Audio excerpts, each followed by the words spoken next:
So this is Amaranth.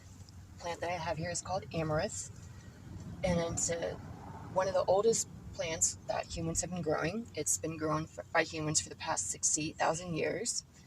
And actually, Amaranth is a name from the ancient Greeks. In ancient Greek, Amaranth translates loosely to never fading or everlasting. An example of this was that they used Amaranth in the funerary procession of Achilles during the Trojan War. But this plant is most famous because it was grown in Central and Latin America and fed and powered the Aztec and Inca Empire.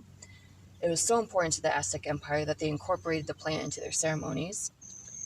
And the most famous way they did that was that they would collect the seeds in the fall to celebrate their war god, which I can never say, so I'm not going to say it. But they would collect those seeds and they would mix it with honey. There's some evidence that they mixed the seeds with human blood for sacrifice. So there's some evidence this plant was used in human sacrifice rituals. And then they would shape that mixture into the statue of the god. And then after the ceremony, they would eat that statue as kind of a symbol of rebirth. When the Spanish conquistadors saw this, they began to associate Amaranth with dark arts and witchcraft and outlawed it. They completely banned any growing of Amaranth to the point that they almost wiped out the plant completely. Luckily, they didn't. And so this plant was also grown by the ancestral Pueblonians in southwestern United States. There were amaranth seeds like this found at all the major archaeological sites here in southwest Colorado, in the Four Corners area, particularly in Farmington, Mexico, and here in Durango, Colorado.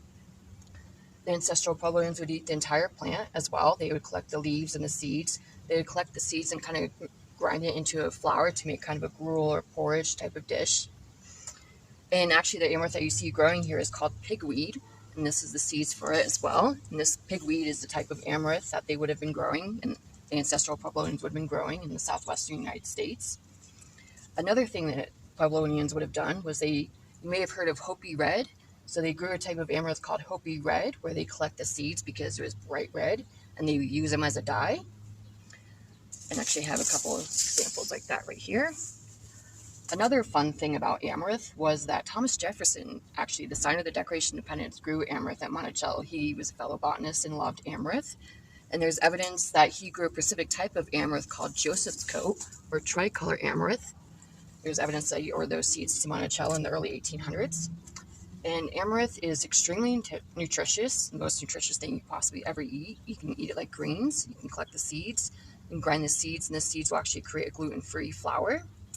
And amaranth is drought tolerant, pest resistant, and low maintenance.